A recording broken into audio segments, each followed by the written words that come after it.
There's something I'm on the lookout for all over now thanks to Matt Bird's The Secret of Character. It's something so important that it is the difference maker early on between works compelling readers and losing its audience. So, obviously, I'm keeping an eye out for everything related to it. And since I'm obsessed with it, I tested out the lesson I learned with my current addiction, Spy Family. In case this is your first video with me, I'm Marcus Reed, an author who wishes to explore, understand, and master the art of storytelling. To accomplish this, I assess stories, creators, and the craft, one video at a time. That brings us to the topic of this video, B.C.I. B.C.I is short for Believe, Care, and Invest. Audiences are looking to 1. Believe in the reality of the hero, 2. Care about the hero's circumstances, and 3. Invest their hopes in the hero to solve this problem. Also, this is preferably done as swiftly as possible. If you can accomplish these things, you won't have to play the "it gets better" card. There isn't any one method for accomplishing these beats, but there are many overarching principles for achieving it. It's all little stuff which, alone, might not seem like a big deal, but together can make a robust character. To show you what I mean, I'm going to explore each concept using Loid Forger, aka Twilight from Spy Family. And, to further get across how well this can be done in a short time, I'll only focus on the first chapter. We're introduced to Twilight in modus operandi, duping an enemy with a Mission Impossible style disguise to recover sensitive documents. This start instantly helps us invest in him because it establishes him as a badass with special skills. We get an instant assurance that he can tackle problems. This also establishes Twilight as more of a romantic character, a character meant to be admired, than he is an everyman, a character meant to be related to. If you wish to get someone to invest in your characters, look for moments which they are either badass, wish-fulfilling for the intended audience, showcase special skills, or showcases a positive attitude. This can factor into even little things, like how the story makes clear that Loid is not just a spy, but his nation's best. Romantic characters do run a danger of becoming Mary Sue's or Gary Stu's or whatever you wish to call this type if you go too far. The things which will help rein them in is moments which help ground them. Loid gets a couple of these immediately after his introduction. First, while having a conversation with his girlfriend, Loid's handling of the situation is blunt and ruthless. Even though he is a tad apologetic, he discards her as easily as he discards the identity. He isn't a saint. This helps him seem more realistic as a master of disguise spy. The eternal monologue from Loid which follows helps with caring, with it touching on how isolating being a spy is. While we don't see him suffering from his isolation yet, the seed is planted, which helps us care more later when it's jabbing at him. The scene which follows does a great deal all at once for making us believe and care about Loid.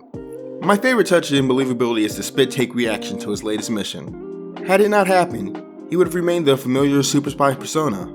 Quick bonus character writing tip. You can make a character yours by adding a twist on the familiar. Like how Loid here, on the surface, is the stereotypical spy up until this point, at which point it showcases him as being someone who can be rattled by the demands of his job. The fact he was rattled is what adds to his believability. It's a flash of personality. Really, when it comes to personality, these are the type of things you wish to look for. A unique way of talking, unique backstories, flaws, secrets, assertiveness, beliefs, and specific taste or belongings. The flash there, as well as the grumpiness which follows, is an example which falls under the assertiveness umbrella. These touches can help with those who are more restrained personalities, as it helps the audience identify with them in some way or another. The job being as demanding as it is also helps us care about Twilight. In this case, we see how Loid must put up with demanding situations all the time. Situations which exasperate him. The reasons to care are stacked on as it goes on, particularly with how it made clear he's done a great deal that he'll never receive credit for.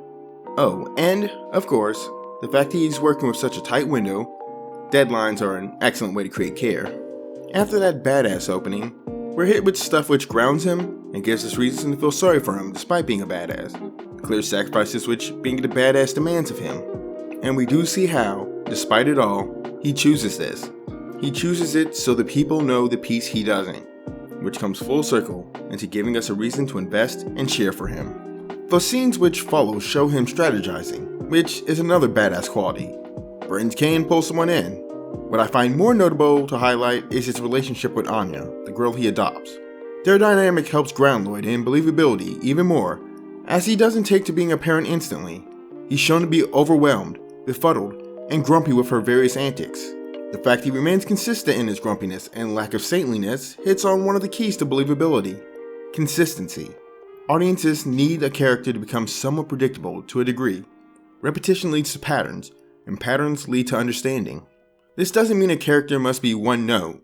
We have multiple, sometimes competing desires, something which I'll address in more detail in a future video. We get to see this in action with Loid after he's ambushed when returning home. We get more badass moments as he handles those attacking him. More importantly, we get to see Loid consider ditching Anya since his cover is compromised. These thoughts must arise to remain consistent with the pragmatic spy we've seen up until this point. However, despite it, Loid rescues Anya, while cursing himself for it. This too remains consistent, as it cuts to the core of who Loid is. The fact he had a dilemma and could have ditched her with ease makes us care all the more when he doesn't, and that helps us invest. We also get a glimpse into Loid's backstory when he recalls why he got into this. Having such a specific backstory helps us believe in him, and seeing him suffer helps us care about him. After Loid dispatches the enemies while being a badass, we see him accept Anya as his daughter, despite the fact he tried to send her away to protect her from his life. From there, we get moments all meant to make us believe and invest, especially when Loid is genuinely happy and celebrate Anya's success, proud of his daughter for doing well. Plus the touch of seeing how exhausted he is and how embarrassed he is due to this exhaustion helps with our sympathy. We can see how broken he is still, and that there's issues to root for him to overcome. And, of course, the chapter ends with the fact that he still has pressure on him to find the mom for the operation, another reason to care for him and his troubles. I sadly couldn't touch on how to make people care in as much detail as I wanted to in this, given Loid doesn't have many moments of vulnerability in this chapter. There is a character who is bursting with care moments though, your Briar, aka your Forger. So, in my next video, I'm going to dive more into depth on how to garner sympathy. Hope to see you there, as I'm always on the lookout for people to discuss stories and storytelling with.